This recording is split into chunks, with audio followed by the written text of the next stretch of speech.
Damang? Alhamdulillah, luar biasa, Allahu Akbar. Ini nggak tahu saya yang nanyanya lemes gitu ya, atau ibu-ibunya yang lemes. Bun, apa kabar Bun? Alhamdulillah, luar biasa, Allahu Akbar. Ternyata kesalahan ada di saya. Tadi mah Abi nagenya bunyi lalalis. Gimana ini Jazaka? Semangat juga ya. Alhamdulillah luar biasa. Allahu Akbar. Masya Allah. Pemirsa dimanapun Anda berada, kembali kita berjumpa dalam Cahaya Kalbu untuk hari ini. Alhamdulillah, semoga semuanya dalam keadaan sehat walafiat, dalam keadaan yang penuh semangat untuk selalu melaksanakan amal ibadah kita dalam sisa hidup yang diberikan oleh Allah kepada kita ya. Bersyukur selalu, jangan lupa bersyukur selalu atas apapun yang Allah berikan kepada kita. Nikmatnya begitu berlimpah, begitu luasnya, tidak pernah bisa kita hitung ya. Salawat juga salam selalu kita curah limpahkan kepada junjungan kita semua, baginda Rasulullah Sallallahu Alaihi Wasallam, kepada kerabat, keluarga, para sahabatnya, semoga tersampaikan. Bun, selamat datang di Cahaya Kalbu, tenangkan hati, sejukkan jiwa. Iya, ini dari mana sih ibu-ibu? Dari Sintang. Teteh mangga, perkenalkan silahkan. Assalamualaikum warahmatullahi wabarakatuh. Waalaikumsalam warahmatullahi wabarakatuh. Nama saya Siti Paujia atau sering juga disebut Bu Puji. Saya dari Majelis Taklim Al-Mubarok, Kecamatan Sindangkerta, Bandung Barat. Kami bersama para jamaah kesini seharusnya 30 orang, tapi alhamdulillah yang berkenan hadir hanya 22 orang. Tidak apa-apa. Kegiatan kami biasanya ada pengajian mingguan rutinan di hari Sabtu, dan kami juga suka mengikuti kajian-kajian Islami. Masya Allah, luar biasa.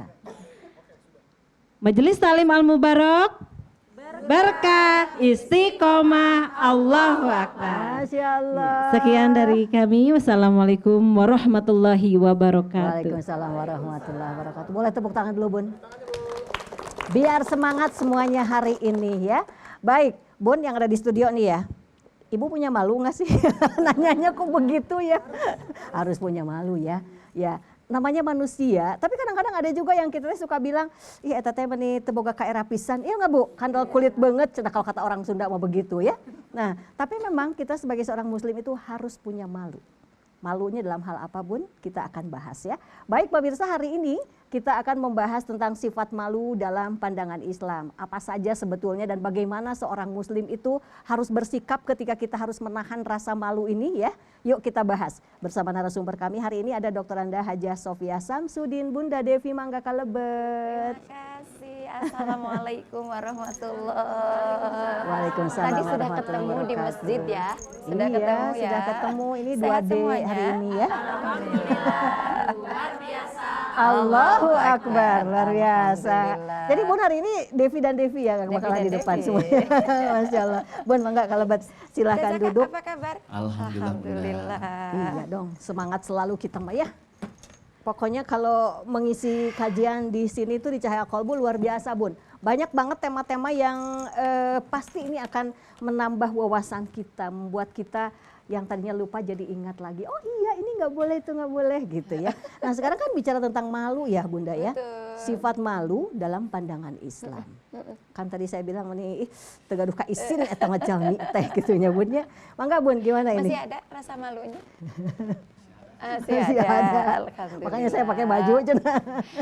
Baik, bismillahirrahmanirrahim. Assalamualaikum warahmatullahi wabarakatuh. Alhamdulillah. Warahmatullahi wabarakatuh. Alhamdulillah. Alhamdulillah. Alhamdulillahilladzi anjala sakinata fi qulubil mu'minina liyazdadu imanan ma'a imanihim. Walillahi junudus samawati wal ard wa kanallahu aliman hakima. Bersyukur Teh Devi kita bertemu dengan ibu-ibu calon surga ya. Amin, amin ya Allah, amin. Begitu kami masuk ke sini sudah tercium aura surga, tapi surganya surga numana wallahu alam ya. Nggak apa-apa, pokoknya surga dulu aja Bu. Pokoknya surga duluan. Kita Iya. akan cek supaya kita mendapatkan surga terbaik dari satu poin yang kemudian menjadi kurikulum dalam kehidupan kita, disebut dengan rasa malu ya. Asal tidak malu-maluin ya Teh Devi, insya Allah. Pemirsa di rumah juga masih bersama kami di Cahaya Kalbu ya. Pada hari ini berbahagia semuanya insya Allah. Jangan kemana-mana karena kita akan mengupas satu tema yang sepertinya sederhana. Hanya kalimat yang biasa ya Teh Devi. Malu-maluin dan ngeraken gitu ya. Dan memalukan. Dan memalukan oh, ya. Memalukan Memalukan gitu ya. Hari ini kan coba kita bahas dari sisi bagaimana kita memposisikan diri, bagaimana kurikulum kehidupannya, kemudian bagaimana mengantisipasi hal-hal itu, dan ketika malu itu hadir, harus malu di mana dan malu oleh siapa. Itu barangkali yang kita akan kupas pada hari ini. Pemirsa dimanapun berada, seperti sahabat-sahabat kita di studio, segar, bugar, sehat, dan tentu bahagia karena insya Allah kita masih memiliki satu keyakinan, yang keyakinan itu tidak bisa kita tukar dengan apapun. Keyakinan yang tidak bisa kita tukar dengan apapun disebut dengan iman. Islam itu satu tatanan kehidupan yang bukan hanya sekedar nama, ya, tapi Islam merupakan satu kurikulum di dalam kehidupan untuk kemudian kita jadikan sebagai arahan ranah tempat dari mana kita akan mulai, apa yang akan kita isikan saat nanti ini, dari mana kita mulai, apa yang akan kita isikan saat nanti ketika kita pulang, apa yang harus kita pertanggungjawabkan. Masya Allah, Islam sebagai kurikulum mengatur segala bentuk kehidupan manusia dari mulai yang terbesar sampai yang terkecil. Yang terbesar kita sebut dengan ibadah mahdhah. Diatur sholatnya, diatur waktunya, jumlah rokaatnya, bacaannya, kemana menghadapnya, itu diatur. Saking diaturnya Teh Devi, dibuat satu kesepakatan yang tidak meminta pendapat. Jadi Allah kan tidak minta pendapat kita. Sepakat nggak sih kalau takbir itu kudu Allahu Akbar, gitu kan? Yang orang Sunda boleh Allahu Nu Maha Agung. Cak orang Padang Tuhanan gede banget gitu kan. Nah Tuhan gadang, nggak boleh ya. Jadi dibuat oleh Allah tanpa minta kesepakatan, diatur dari yang paling besar. Disepakati saum Ramadan itu di bulan Ramadan. Teh Devi, Ramadan kapan memulai? Ramadan tergantung. Nggak tergantung. Di bulan Ramadan pasti. Satu Ramadan. Jadi jangan ibu-ibu jawab Ramadan kapan mulai, 11 Maret salah. Satu Ramadan ya. Pastinya satu Ramadan. Baik, diatur sedemikian rupa, diatur hajinya, ya harus di satu tempat, di tanggal yang ditentukan. Diatur tidak boleh ibu haji di Tegalega. Ada lega, iya ngare lalega gitu ya. Pun tidak boleh ibu, saya mah haji teh nanti orang pulang saya pergi karena ngare teherin. Itu tidak boleh, semua diatur sedemikian rupa. Sampai ke hal yang paling kecil termasuk rasa malu. Dan inilah kemudian kalimat rasa malu inilah keluar dari lisan manusia yang paling mulia, saking mulianya Allah mengundangnya sampai ke Sidratul Muntaha. Saking mulianya, namanya diabadikan oleh Allah di dalam Al-Quran dengan 3 sebutan yang sama, 1 sebutan yang berbeda. Muhammad itu disebut 3 kali, Ahmad dia disebut 1 kali. Saking mulianya, Masya Allah, pernah memimpin sholat seluruh para nabi, jadi menjadi imam untuk seluruh para nabi. Masya Allah. Keluarlah kalimat al-haya'u minal iman. Ternyata bunda-bunda yang ada di studio, pemirsa yang di rumah dimanapun, di Jakarta juga ya. Ternyata Allah Subhanahu wa Ta'ala menghargai, memuliakan, mengangkat derajat makhluk yang bernama manusia. Itu tidak hanya sekedar dari hal yang besar, yang terkecil sekalipun, jika dia lakukan karena ketaatan, dia kerjakan karena keimanan, maka itu masuk kepada sesuatu yang dihargai luar biasa. Contoh, punya rasa malu saja bunda-bunda, itu kata Rasul al-haya'u minal iman, ciri yang paling hakiki, masih kokohnya keimanan, masih adanya standar ketakwaan, itu kalau dia merasa punya rasa malu. Nah, pertanyaannya apa? Malu itu apa sih?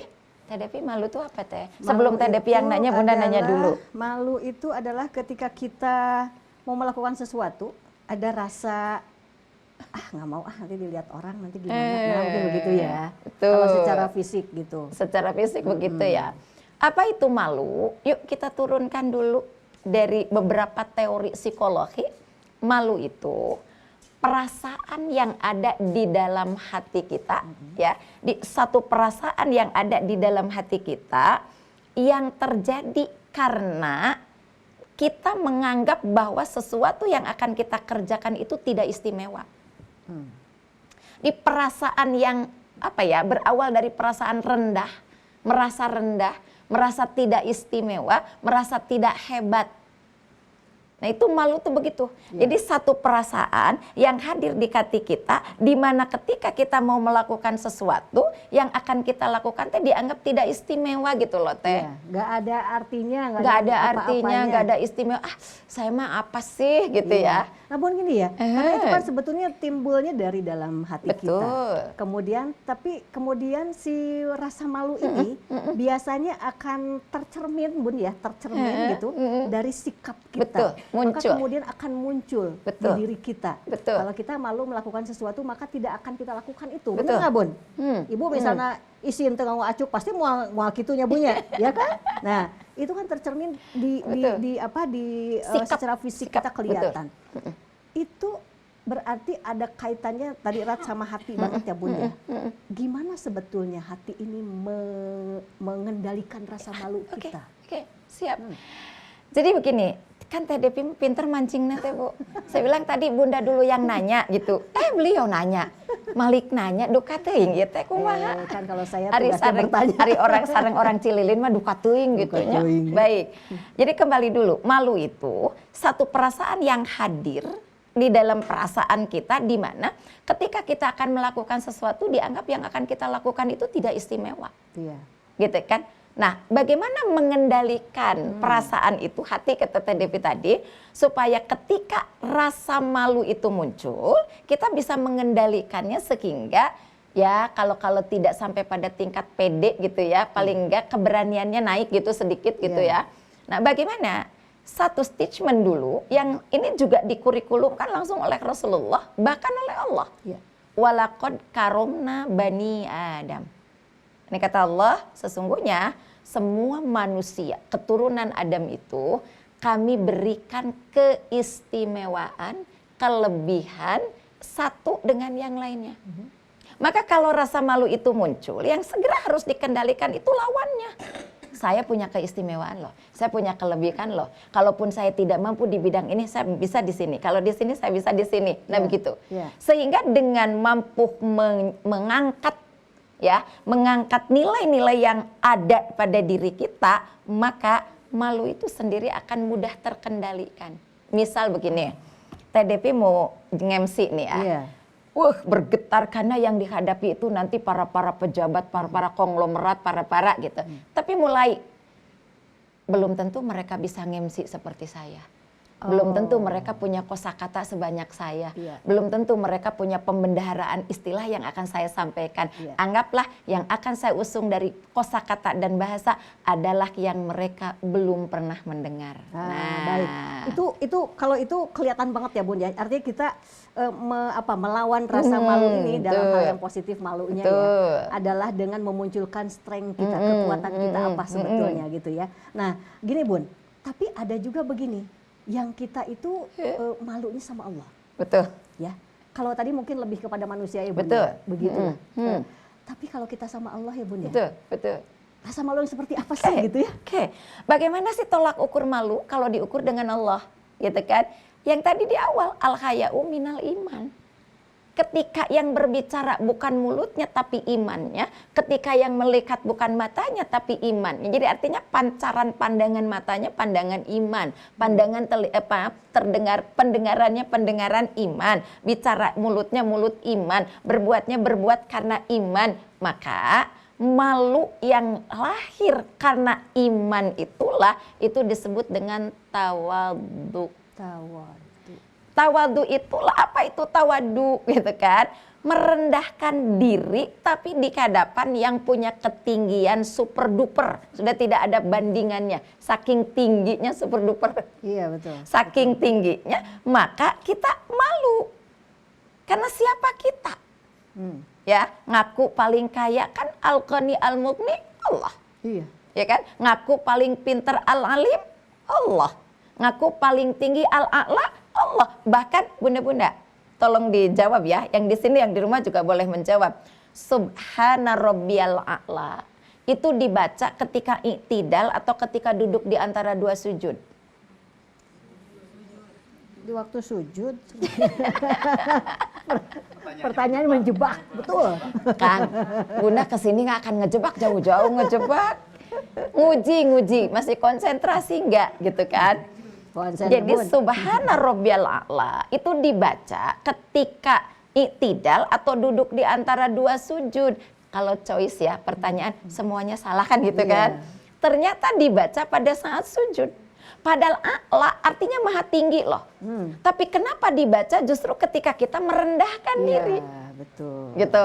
Nah, jadi ketika kita ingin menghadirkan rasa malu di hadapan Allah, kalau tadi di hadapan manusia pedenya yang dikeluarkan, kalau di hadapan Allah tawadhu'nya yang dikeluarkan. Oh, Gitu. rendah diri kita di depan Allah. Betul. Ya, kita harus rehat dulu sebentar, Bun. Baik, pemirsa, kita harus rehat sejenak. Nanti selepas selingan yang satu ini, kami kembali lagi bersama Anda. Kita lanjutkan lagi di Cahaya Kolbu, tenangkan hati, sejukkan jiwa.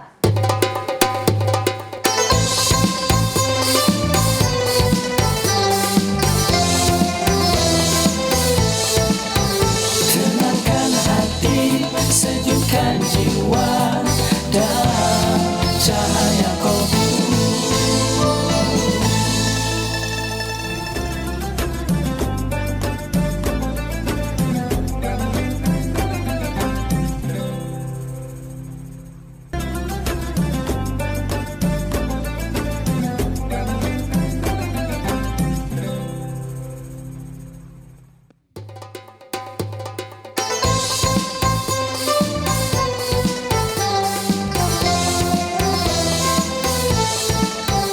Tenangkan hati, sejukkan jiwa dalam cahaya kolbu.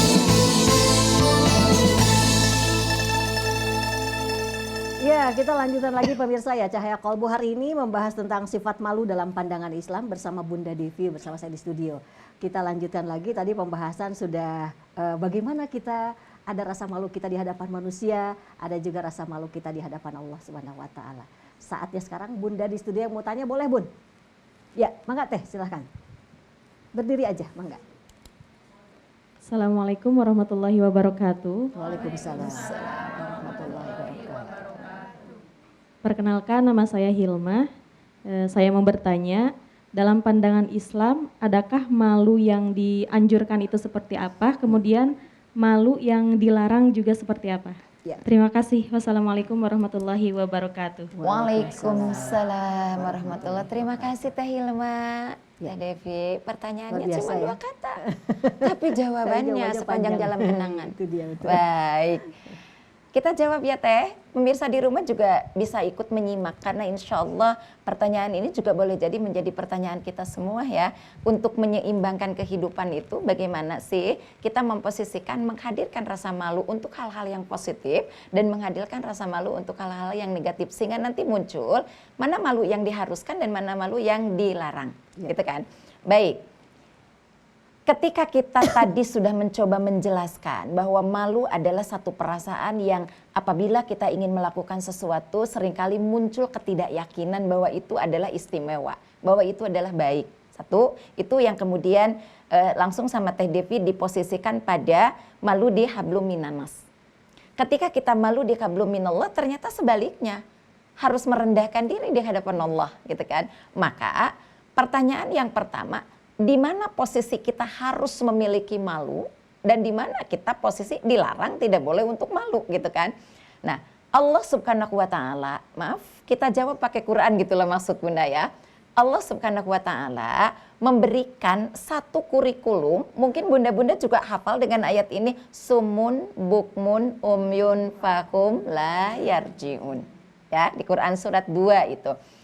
Bisu, tuli, buta dan mereka tidak akan bisa kembali kepada kebaikan. Ayat ini bukan hanya sekedar memberi gelar kepada manusia bakal buta, bakal bisu, bakal tuli. Tapi ayat ini sebagai satu peringatan dari Allah. Jika kamu tidak mampu untuk menjaga rasa malumu, maka nanti akan berakibat kepada pola perjalanan kehidupanmu.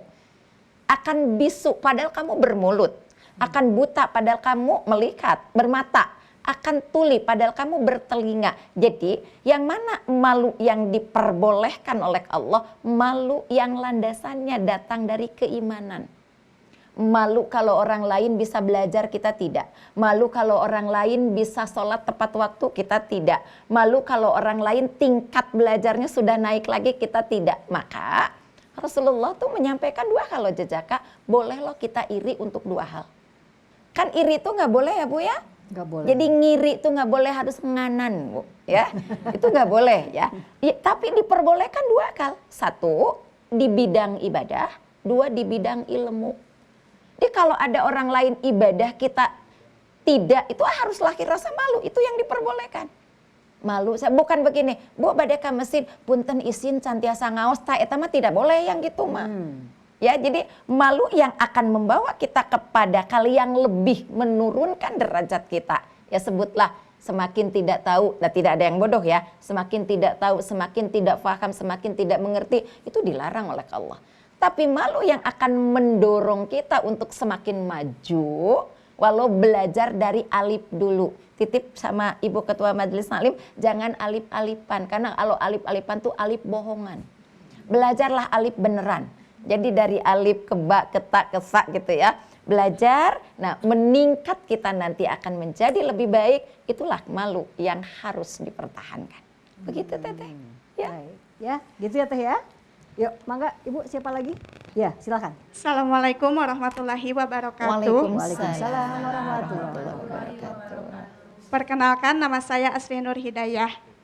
Mau bertanya Bu Ustazah, bagaimana sih cara mendidik anak sejak dini dalam bagaimana cara mendidik sifat malu terhadap anak sejak dini dalam pandangan Islam? Sekian dan terima kasih. Wassalamualaikum warahmatullahi wabarakatuh. Waalaikumsalam warahmatullahi wabarakatuh. Masya Allah, Teh Luar Devi. biasa ya. Pertanyaannya singkat-singkat ya. Luar biasa. PR Bunda itu mah mangga. Masya Allah. Bagaimana cara kita menanamkan pola rasa malu kepada anak dari sedini mungkin gitu ya. Baik, ada 3 pondasi dalam ilmu psikologi perkembangan yang ditulis oleh Clara dan William Sharon. Itu suami istri yang terus bergerak di bidang penelitian psikologi ya. Bahwa mereka ini menyatakan, ini teori umum dulu ya, teori umum dulu. Dari sejak dini, anak itu harus diperkenalkan kepada satu sifat kejujuran. Oh, harus jujur dulu, Bu. Harus jujur dulu. Iya. Ya. Sehingga nanti kalau dia mau melakukan sesuatu yang keluar dari aturan yang sudah dibuat tadi, kejujuran, itu akan muncul rasa tidak pede gitu, malu Tea. Contoh misalnya, ketika anak tidak bisa mengisi soal, jangan dibiasakan suruh nyontek. Misal ya, terus welah ningali pokoknya angke supaya nilainya 8, lamun 3 pan isin. Nah gitu. 8 calangap eta Bun, tilu. 8 calangap betul ya. 8 calangap tak acan katutup tilu teh. Teh acan kapenak sabeulah deui gitu ya. Nah, maka ketika kita menanamkan rasa kejujuran, maka pada saat anak mendapatkan nilai di bawah standar, dia akan pede. Contoh, ya kamu mah malu-maluin nilainya cuma 3, tapi aku jujur kan? Kamu 8 tapi kamu nyontek. Berharga mana kamu dengan aku? Iya. Kita sampaikan satu kisah. Seorang anak teriak kepada papahnya. Papa, hari ini pokoknya tidak boleh nganterin aku ke sekolah. Loh, kenapa nak? Kata ayahnya. Orang lain mah sudah diantar pakai motor, pakai mobil, pakai ini. Saya kok selalu kalau diantar tuh jalan kaki. Teman-teman tuh ngoceng, ngehinain, di kelas tuh ngerendakin ini itu. Nah, tugas engkau itu bukan memamerkan kendaraan. Tugas engkau itu belajar dengan baik, dapat ilmu dengan istimewa, nanti tunjukkan dengan kehebatan engkau meraih yang dicita-citakan. Di situ kehormatanmu. Betul Bu, ketika setiap ulangan 10, saat dipanggil untuk diberikan penghargaan, ternyata tidak yang diantar dengan Pajero, tidak yang diantar dengan mobil-mobil mewah, tapi anak yang diantar setiap hari hanya dengan jalan kaki. Jadi begitu Bu, tanamkan dulu kejujurannya, yakinkan bahwa hasil yang didapat dengan jujur tidak akan menghinakan. Begitu Ya, luar kurang biasa lebih. ya Bun. Ya, berarti memang tugas kita adalah mendidik kejujuran anak-anak sejak masih kecil. Betul Teh Devi. Luar biasa. Yuk, maka Bu, siapa lagi Bu? Ada lagi? Ya, Ibu mangga. Mangga, Assalamualaikum silakan. warahmatullahi wabarakatuh. Waalaikumsalam. Saya Ibu Ida, izin bertanya Bu Ustazah, bagaimana cara mengatasi remaja-remaja sekarang tidak ada lagi budaya rasa Budaya malu di dalam malu, dirinya. betul, Sekian, Bun. terima kasih. Assalamualaikum warahmatullahi wabarakatuh. Waalaikumsalam. Punya yang bahasanya rada panjang nggak sih?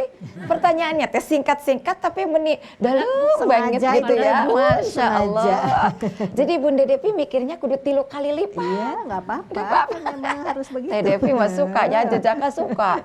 Baik, bagaimana mengatasi remaja atau bagaimana kita memberikan suplemen yang positif untuk remaja-remaja kita yang seakan-akan dalam tanda kutip ya Teh Devi, kekinian itu kok kehilangan rasa malu gitu ya. Tidak malu kalau pulang telat, tidak malu kalau adan dikumandangkan dia masih ngobrol WA-an dan yang lain-lain. Bagaimana? Baik. Berbicara remaja, itu kita berbicara dulu dari kanak-kanak. Di masa kanak-kanak, ketika dilakukan pembiasaan, akan lahir kebiasaan. Diulang, kalau sudah ada pembiasaan, akan lahir kebiasaan, nanti puncaknya menjadi terbiasa. Iya. Seperti main kata ya, tapi bukan utak-atik kata. Karena ini tingkatan pemahaman. Maka pada saat anak-anak kita belum masuk ke masa remaja, dari mulai masa kanak-kanak sudah dilakukan pembiasaan-pembiasaan yang bernilai positif. Misal, anak belum tahu bagaimana memposisikan minum dengan pakai iman. Ibunya langsung pakai tangan kanan ya nak, sambil duduk ya sayang ya, nggak boleh sambil berdiri. Ketika panas jangan ditiup pakai mulut ya, dikipas saja. Itu ibu dulu kita Teh Devi, tongsok ditiupan. Iya. Yang dipahami Jejaka bisa ciduh karena cai, kan gitu kan? Dulu begitu. Kan? Ternyata Masya Allah, kenapa sih negatifnya niupan? Karena ketika udara kita keluar dari dalam, ditiup itu yang keluar energi negatif. Negatif. Betul. Jadi kita sedang membuang karbon-karbon kotor yang ada di dalam tubuh kita, terus ditampung di air, diminum lagi gitu loh. Iya, Maka Islam itu luar biasa. Sesuatu yang dianggap sederhana, ternyata luar biasa manfaatnya. Jadi ibu kadek paminga baso, itu tidak begitu. Dan ngipas aja dikipas, mungkin ada kertas, ada apalah dikipas gitu untuk karena Masya Allah semakin banyak udara yang keluar, semakin banyak karbon-karbon kotor yang keluar. Terus sama kita tuh diminum lagi. Iya. Gitu ya. Nah ibu misalnya mengajarkan, jadi dari mulai sejak dini dilakukan kebiasaan. Kebiasaan itulah nanti akan menjadi pembiasaan. Saya punya contoh Teh Devi, boleh ya? Gimana, Pemirsa Bu? di rumah boleh kita sharing ya. Anak bunda yang pertama itu di usia 3,5 tahun. Mau 4 tahun. Sudah belajar naik sepeda yang roda 4 gitu ya. Tiba-tiba disamper temennya. Dia lagi makan pisang tuh, duduk di sepeda. Karena bunda bilang, duduk ya nak, pakai tangan kanan gitu. Terus dia doa, Allahumma aikana pima ujakana. Ya maklum bahasanya maksudnya Allahumma barik lana. Temennya seloroh. Fatur, bukan ujakana, ujak bebek. Bukan rojak tanah, rujak bebek. Nangis dia. Bunda kok salah yang ngajarin aku doa? Ya sudah, yang salah jangan didengar. Main aja dulu sekarang. So kalau saat itu dibenerin, dia ngejudge temennya, kita menghinakan temennya. Udah begitu pulang ke rumah, Bunda bener nggak sih doa yang tadi? Aa tuh kalau makan rujak pedes nggak? Oh pedes banget Bunda, ya nggak jangan makan rujak. Jadi bukan rujak bebek tapi rojak tanah. Gitu ya, kita ajak anak-anak kita paham. Dilakukan pembiasaan jadi muncul kebiasaan, lama-lama jadi terbiasa. Contoh, Bunda kok tadi contohnya anak-anak terus, Ibu kita pembiasaan pakai hijab ya. Ya, lalu jadi kebiasaan kan. Ibu mau tukang sayur di depan, berani nggak dihijab? Kalau hijab nggak ada di kursi, anuk Bu dikiekeun. Betul nggak? Untung teu sepre jeung sarung bapak, anduk dikiekeun.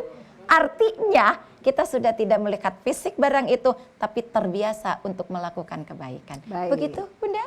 Ya, gitu ya Bun ya. Ya, kembali kita harus rehat lagi ya pemirsa. Nanti selepas selingan yang satu ini kami kembali lagi bersama Anda. Jadi tetap bersama kami tentunya di Cahaya Kolbu, tenangkan hati, sejukkan jiwa.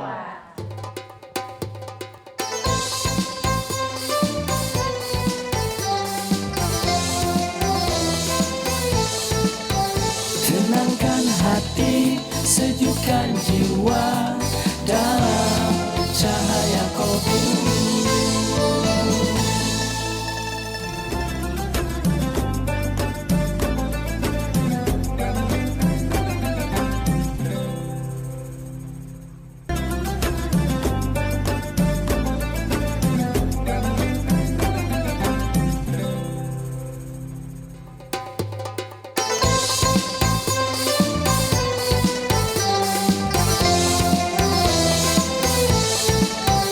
Tenangkan hati, sejukkan jiwa dalam cahaya kolbu. Baik pemirsa, masih berlanjut ya kebersamaan kita di Cahaya Kolbu. Ada Bunda Devi bersama saya di studio masih membahas tentang sifat malu dalam pandangan Islam. Bunda di studio yang mau tanya lagi boleh deh, boleh silahkan. Yuk, ada yang mau tanya? Silakan, Ya, Teteh, mangga silahkan. Assalamualaikum warahmatullahi wabarakatuh. Waalaikumsalam warahmatullahi wabarakatuh. Perkenalkan Bunda, nama saya Siti Hanifah. Izin bertanya, kenapa seorang wanita harus punya rasa malu dalam dirinya? Ya, terima kasih Bunda. Wassalamualaikum warahmatullahi wabarakatuh. Waalaikumsalam. Tuh kan warahmatullahi singkat-singkat wabarakatuh. ya. Iya, singkat padat jelas gitu. Baik, Masya Allah. Kenapa ya Teh Devi? Enggak apa-apa. Bu. Kenapa seorang wanita harus punya rasa malu dalam dirinya? Terima kasih Teteh, terima kasih Teh Siti ya. Pertanyaannya Masya Allah, hanya kalimat itu yang harus mengawali Masya Allah, Masya Allah, Masya Allah gitu ya. Berharap sih ada agak panjang gitu ya. Karena suaranya indah-indah gitu, ternyata Cililin itu manis karena diwajitan juga. Seperti nanya. wajib. Baik, dah. Begini, kaum wanita itu diciptakan oleh Allah dari sesuatu yang sangat istimewa. Dari bagian di antara sebagian yang ada di dalam jasad seorang laki-laki. Kita kenal dengan tulang rusuk. Rusuk itu di depan atau di belakang? Tulang rusuk itu di depan, di belakang. Jejaka, kata ibu-ibu di belakang. Gimana ada perbedaan ini? Tulang rusuk itu di depan Bunda, ya. Tulang iga, ya, rusuk tuh di sini. Lamun di belakang mah tulang tongong, ya. Oke, ya. Jadi diciptakan dari sesuatu yang sifatnya adanya di depan. Bagian di antara beberapa bagian tubuh yang memiliki posisi satu kemuliaan, 2 keindahan, 3 kekuatan. Nah, diciptakanlah perempuan dari sana. Sebab itu sedikit sharing ya Teh Devi. Manusia itu diciptakan melalui, ada 4 proses cara. 1, yang diciptakan tanpa ayah, tanpa ibu, Adam alaihissalam. Yang diciptakan tanpa genetika ayah, Isa alaihissalam. Yang diciptakan dari genetika laki-laki, Hawa alaihissalam. Dan kita diciptakan komplit, ada genetika laki-laki, ada genetika perempuan, ada ayah, ada ibu, itu kita. Ya, nah, lalu karena posisi Hawa alaihissalam tadi diciptakan dari bagian tulang rusuk Nabi Adam, maka bahan penciptaannya itu sangat amat sangat indah, teristimewa, sempurna. Maka Bunda tanya ke Teh Devi, Teh, kalau kita punya barang yang sempurna, maka cara menyimpannya biasa-biasa atau istimewa? Istimewa, Bun. Istimewa. Jangan tergores dong. Jangan. Iya. Bunda punya berlian segede telur ayam. Yang ngehayal nggak apa-apa dong, sama tidak adanya. Bu Mina di mana, Bu? Nu gaduh eta. Itu kan disimpan di kotak, kotaknya dikunci, kotak disimpan di laci, lacinya dikunci, laci di lemari, lemarinya dikunci, lemarinya di kamar, kamarnya dikunci, kamar ada di rumah, rumahnya dikunci, rumahnya di pagar gerbang, gerbangnya dikunci. 6 tahap ngunci. hanya segede telur ayam, komo lamun sagede baskom ya. Misal. Nah, perempuan itu ibarat tadi teteh, maka sering disebut fualam. Jika dia retak tergores, mahal sekali untuk memperbaikinya. Maka bagaimana cara menjaga kehormatan yang istimewa itu tadi? Jawabannya adalah jaga rasa malu. Maka turun kurikulumnya. Quran surat ke-33 misalnya surat Al-Ahzab. Quran surat ke-24 ayat ke-31 surat An-Nur. Kemudian di Quran surat ke-49 Al-Hujurat ayat yang ke-11 sampai ke-13. Jaga kehormatan dirimu. Kenapa kita diperintah pakai hijab? Untuk tertutupi rasa malumu karena kamu mulia. Kenapa kita perempuan diminta dijaga pandangannya? Karena kamu mulia, maka harus jaga rasa malumu. Karena ketika hal yang Allah perintahkan kamu larang, kamu akan terhinakan dengan apa yang kamu kerjakan. Betul. Gitu. Iya. Bun, gini ya. Yang namanya rasa malu itu Betul. pasti terkait dengan keilmuan seseorang. Betul. Benar Setuju. nggak, Bun? Setuju. Saya jadi teringat pertanyaan Teteh tadi ya, perempuan. Kenapa sih harus punya rasa malu? Mohon maaf ya, kita sebagai seorang muslimah pun masih sering melihat perempuan-perempuan yang mengenakan baju, ya berhijab mah udah jauh lah. Tapi bajunya itu kainnya kurang. Jadi mungkin cuma nutupin di setengah paha aja, Bun.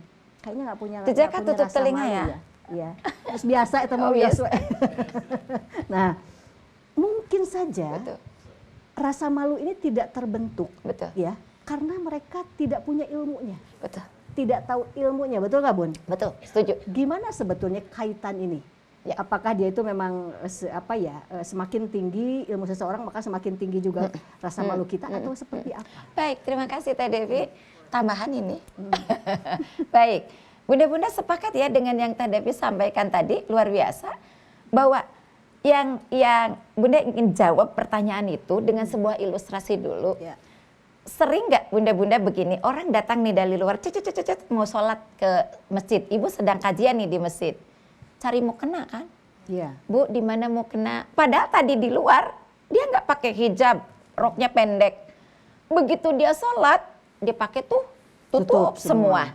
Nah, begitu selesai sholat, mukenanya ditilepan nggak, Bu? Dilepas. Terus dia keluar, bajunya yang mana? Yang tadi. tadi. Ya kan? Iya. Nah, pertanyaannya, kok bisa ketika dia sholat ditutup semuanya, ketika dia selesai sholat, itu Dibuka dia buka lagi. kembali. Iya. Iseng bertanya, Bunda, Teh, kok cari mukena mau sholat, Bunda? Emang kalau sholat harus pakai mukena? Kan harus tutup aurat. Pertanyaan Bunda kedua, emang Allah ada hanya saat sholat saja? Hati-hati, ini yang meneng-meneng di sini jangan-jangan punya anak gadis belum pakai hijab. Hati-hati, ya kan? Jejaka juga barangkali nanti pasangannya belum juga, tapi sudahlah bismillah, insya Allah. Ya, emang Allah tuh hanya ada di situ. Kenapa? Ada jawaban yang dari pertanyaan Teh Devi tadi. Man 'allama rabbahu fa'allama nafsahu wa man 'allama nafsahu fa'allama rabbahu. Siapa yang kenal dengan Robnya, dia akan kenal siapa dirinya. Siapa yang bisa mengenal dirinya, dia akan paham siapa Robnya. Maka standar malu itu akan dimiliki oleh seseorang ketika kedekatan dengan Allah sudah mampu dia jadikan sebagai tolak ukur buat dia menjadi insan di hadapan Allah. Jadi betul, standar dengan keilmuan. Iya. Hanya ilmu, bukan hanya sekedar ilmu dalam kategori teori pembelajaran. Karena ada loh Teh Devi orang yang mengatakan begini, nu penting mah da geus teu eueuh nu bogoheun ieu teu ditiung ge tanah naon 60 tahun lamun jiga Mbak Titi Puspa cantik. Iya. Gimana coba? Iya. Ibu-ibu ada di sini yang menjelang 60 tahun? Ada Bun? Ibu masih cantik, Bun. Masih banyak orang yang tertarik. Jadi dalil yang tadi, geus 60 tahun mah moal anu bogoheun ceuk saha. Ya kan? Karena perempuan itu semakin dia usianya tinggi, semakin dia tawadhu dengan kehidupannya, semakin menarik. Mungkin tidak dari postur fisik, tapi dari kedewasaan dan pendewasaan, cara memandang sesuatu, menyelesaikan sesuatu, melakukan sesuatu. Begitu Teh Dewi. Artinya adalah Bun, ketika kita ingin memunculkan rasa malu kita, maka kita juga harus meningkatkan keilmuan kita. Betul. Benar nggak ya? Gitu kan ya Bun ya? Ya, Kan banyak Bun, tapi ada juga orang yang tahu dengan segala hukum gitu ya. Hukum-hukum Islam itu seperti apa, tetapi tetap tidak Eta manu melaksanakannya. teu boga, Kaera. lalu hidupnya malu-maluin. Nah, Gitu ya. Jazaka ada yang mau tanya nggak? Kang Ari mau? Kang Reva? Tidak. Boleh Teh Devi. Ya sok mangga. Kalau tadi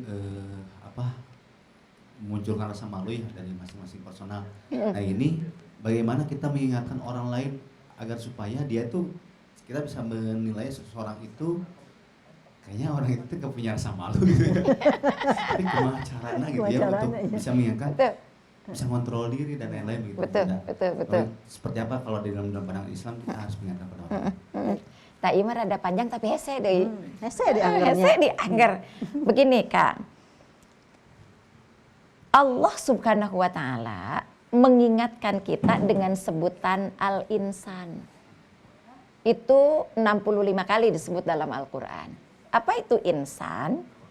Kata insan itu ternyata menunjukkan kepada sosok tipe makhluk yang hidupnya itu senantiasa saling berkomunitas dulu, membutuhkan keberadaan orang lain. Maka pertanyaan tadi boleh jadi tegaduh ka isin teh karena kagok borontok kapalang caramang. Terang Bu, kagok borontok kapalang caramang. Gitu ya pokoknya nama Bu. Gitu we pokoknya nama. Artinya begini. Sebenarnya apa ya? Pribadi dirinya dia tahu itu salah. Iya. Itu keliru. Gitu kan? Itu salah, itu keliru. Tapi satu, masih ada unsur yang membenarkan. Akan bae pirage kitu, komo batur mah, satu. Biasanya ini yang memperkuat perilaku seseorang bertahan dalam rasa teu boga kaira gitu. Satu itu. Yang kedua, punya ambisi untuk mendapatkan apa yang dia mau walaupun belum tentu dia butuh. Di begitu punya ambisi untuk mendapatkan apa yang dia mau, padahal belum tentu dia butuh, maka dia akan kesampingkan seluruh rasa malunya. Sudah tidak lagi malu orang ngoceh denger gak denger EGP. Iya. Emang gue pikirin gitu kan, biarin aja. Sepanjang dia ngoceh akan ada berkentinya, sepanjang dia ngoceh akan diem. Capek juga dia diem, itu orang sudah kebangetan kalau begitu. Yang paling mengkhawatirkan Jajaka dari pertanyaan tadi, bukan di wilayah yang Bunda jelaskan, tapi yang paling dikhawatirkan akibat dari itu. Apa gitu kata Rasul, kalau orang sudah kehilangan rasa malu, sudah terang-terangan melakukan keburukan walau hatinya mengakui itu buruk, maka Allah mencabut hidayah dari dirinya. Artinya orang seperti ini ketika kita mengingatkan agak susah juga biasanya untuk menerima apa yang orang lain sampaikan ke kita gitu kan ya. Malah ke kitanya tuh timbal bukan positif gitu Teh Iya, Devi. betul, malah Alasan jadi yang balikin. kemudian dikemukakan, atuh amaluna amalukum we. Iya, Nah betul. gitu. Tapi tetap ya kita punya kewajiban Iya, untuk mengingatkan kita ya. tetap. Baiklah. Karena Ya. tadi khawatir hidayahnya dicabut oleh Allah. Nah itu dia, hati-hati Bu ya. Baik, kita harus rehat lagi. Pemirsa tetap bersama kami, kita punya waktu sedikit lagi ya. Jadi tetap bersama kami di Cahaya Kolbu, tenangkan hati, sejukkan jiwa.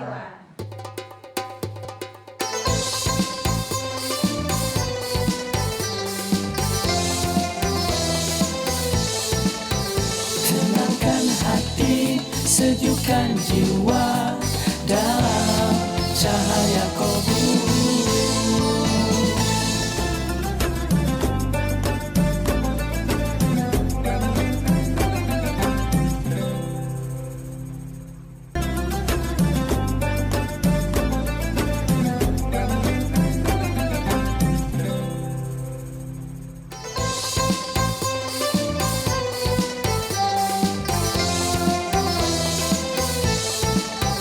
Tenangkan hati, sejukkan jiwa dalam cahaya Kolbu.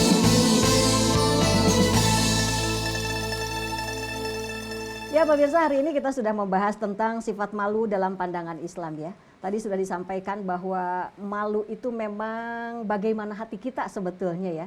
Ketika seseorang melakukan sesuatu, dia akan berpikir dulu, apakah ini bermanfaat nggak sih, istimewa nggak sih? Kalau tidak istimewa ya ngapain kita lakukan gitu kan, malu-maluin aja. Nah seperti itulah ya. Tetapi kemudian malu ini juga ada kaitannya dengan keilmuan seseorang, pemahaman seseorang terhadap sesuatu begitu ya. Jadi ketika kita akan melakukan sesuatu, kita lihat dulu nih hukum-hukumnya Allah seperti apa. Kalau orang berilmu pasti tidak akan melakukan sesuatu yang di luar dari hukum Allah. Kalau kata Allah tidak boleh, kita tidak akan melakukannya. Tapi kalau orang tidak punya malu, walaupun Allah katakan jangan melakukan ini, dia tetap aja melanggar. Itu namanya orang tidak punya malu ya. Jadi yuk sama-sama kita jaga rasa malu kita di hadapan Allah terutama ya.